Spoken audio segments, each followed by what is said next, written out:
ಸದ್ಯಕ್ಕಂತೂ ಈಗ ಕಾಂಗ್ರೆಸ್ ಹೈಕಮಾಂಡ್ ಅಂಗಳಕ್ಕೆ ಹೋಗಿ ತಲುಪಿದೆ ಈ ಮೂಡ ಸೈಟ್ ಹಗರಣ. ಈ ವಿಚಾರದಲ್ಲಿ ಸಂಜೆ 4 ಗಂಟೆಗೆ ಹೈಕಮಾಂಡ್ ನಾಯಕರನ್ನ ಭೇಟಿಯಾಗ್ತಾ ಇದ್ದಾರೆ ಮುಖ್ಯಮಂತ್ರಿಗಳು.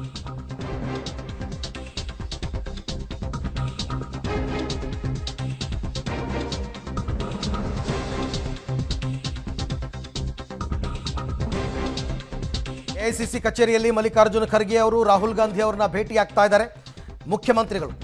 ದಾಖಲೆ ಸಹಿತ ಮೂಡ ವಿವಾದದ ಬಗ್ಗೆ ವಿವರಣೆಯನ್ನು ಮುಖ್ಯಮಂತ್ರಿಗಳು ಕೊಡ್ತಾರೆ. ಅದರಲ್ಲೂ ವಿಪಕ್ಷಗಳ ಹೋರಾಟ, ಪ್ರಾಸಿಕ್ಯೂಷನ್, ಮುಂದಿನ ಕಾನೂನು ಸಮರದ ಬಗ್ಗೆಯೂ ಕೂಡ ಚರ್ಚೆ ನಡೆಯುತ್ತೆ. ಹೈಕೋರ್ಟ್ ಕೊಡಬಹುದಾದ ಆದೇಶದ ಸಾಧಕ ಬಾಧಕಗಳ ಚರ್ಚೆ ಆಗುತ್ತೆ.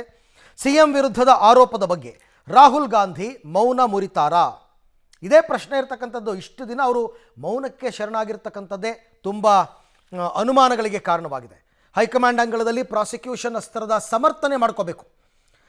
ಅಂದರೆ ಎಂಥದ್ದೇ ಪರಿಸ್ಥಿತಿ ಬಂದರೂ ಕೂಡ ನೀವು ರಾಜೀನಾಮೆಗೆ ಸೂಚನೆ ಕೊಡಬಾರ್ದು.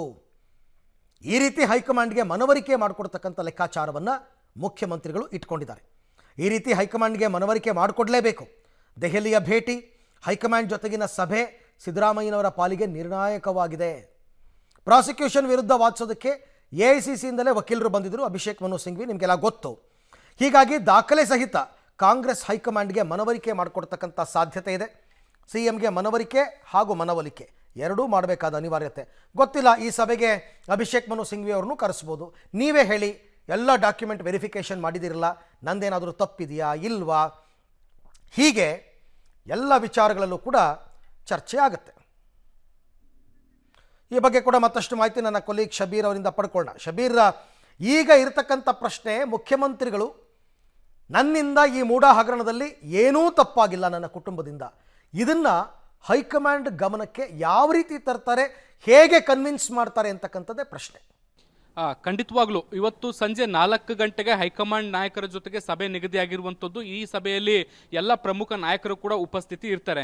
ಈ ಸಂದರ್ಭದಲ್ಲಿ ಮುಖ್ಯಮಂತ್ರಿ ಸಿದ್ದರಾಮಯ್ಯ ಅವರು ಮೂಡ ಪ್ರಕರಣ ಏನು ಮತ್ತು ಇದರಲ್ಲಿ ನಮ್ಮ ಪಾತ್ರ ಹೇಗೆ ಇದೆ ಅಥವಾ ಇಲ್ಲ ಅನ್ನುವಂಥದ್ದಕ್ಕೆ ಸಂಬಂಧಪಟ್ಟಂತೆ ಅವರಿಗೆ ಮನವರಿಕೆ ಮಾಡಿಕೊಡುವಂಥ ಕೆಲಸವನ್ನ ಮಾಡ್ತಾರೆ.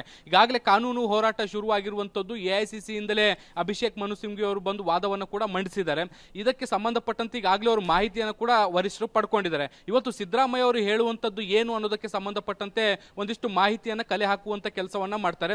ಸಹಜವಾಗಿ ಮುಖ್ಯಮಂತ್ರಿಗಳು ಈ ಒಂದು ಪ್ರಕರಣಕ್ಕೂ ನನಗೂ ಯಾವುದೇ ರೀತಿಯಾದಂತಹ ಸಂಬಂಧ ಇಲ್ಲ ಅನ್ನುವಂತ ನಿಟ್ಟಿನಲ್ಲಿ ವಾದವನ್ನ ಮಂಡಿಸ್ತಾರೆ. ಇದ್ರ ಜೊತೆಗೆ ಕಾನೂನು ಹೋರಾಟ, ಈಗ ಆಗಸ್ಟ್ 29ಕ್ಕೆ ಮತ್ತೊಂದು ವಿಚಾರಣೆ ನಡೆಯುತ್ತೆ. ಈ ಸಂದರ್ಭದಲ್ಲಿ ಅದರ ಪರಿಣಾಮಗಳು ಏನಾಗಬಹುದು ಅನ್ನುವಂಥದ್ರ ಬಗ್ಗೆ ಕೂಡ ಚರ್ಚೆ ಆಗುತ್ತೆ. ಸಿದ್ದರಾಮಯ್ಯ ಅವರ ಫೇವರ್ ಆಗಿ ಆರ್ಡರ್ ಬಂದ್ರೆ ಸರಿ, ಆದ್ರೆ ಒಂದು ವೇಳೆ ತದ್ವಿರುದ್ಧದ ಆರ್ಡರ್ ಬಂದ್ರೆ ಮುಂದಿನ ಕಾನೂನು ಹೋರಾಟ ಹೇಗಿರಬೇಕು ಮತ್ತೆ ಹೈಕಮಾಂಡ್ನ ಸಹಕಾರ ಹೇಗಿರಬೇಕು ಅನ್ನೋದಕ್ಕೆ ಸಂಬಂಧಪಟ್ಟಂತೆ ಮಾತುಕತೆಯನ್ನು ಕೂಡ ನಡೆಸುವಂತ ಸಾಧ್ಯತೆಗಳಿದಾವೆ. ಹೈಕಮಾಂಡ್ ಸಹಕಾರವನ್ನು ಕೂಡ ಸಿಎಂ ಸಿದ್ದರಾಮಯ್ಯ ಅವರು ಕೇಳುವಂತದ್ದು ನಿರೀಕ್ಷೆ ಇರುವಂತದ್ದು. ಆದ್ರೆ ಇಲ್ಲಿ ರಾಹುಲ್ ಗಾಂಧಿ ಅವರು ಸಾಕಷ್ಟು ದಿನಗಳಿಂದ ಈ ಪ್ರಕರಣ ನಡೀತಾ ಇದ್ರು ಕೂಡ ಈವರೆಗೂ ಕೂಡ ಯಾವುದೇ ರೀತಿಯಾದಂತಹ ಹೇಳಿಕೆಗಳನ್ನ ಕೊಟ್ಟಿಲ್ಲ. ಸಿದ್ದರಾಮಯ್ಯ ಅವರನ್ನ ಸಮರ್ಥಿಸಿಕೊಳ್ಳೋದಿರಲಿ, ಅದರ ಬಿಜೆಪಿಯ ರಾಜಕೀಯ ದೃಷ್ಟಿಯಿಂದಲೂ ಕೂಡ ಅದನ್ನು ವಿರೋಧಿಸುವಂತಹ ಹೇಳಿಕೆಗಳನ್ನು ಎಲ್ಲೂ ಕೂಡ ಕೊಟ್ಟಿಲ್ಲ. ಹೀಗಾಗಿ ರಾಹುಲ್ ಗಾಂಧಿ ಅವರ ನಡೆ ಏನು ಅನ್ನುವಂಥದ್ದು ಕೂಡ ಸದ್ಯಕ್ಕಿರುವಂತಹ ಕುತೂಹಲ.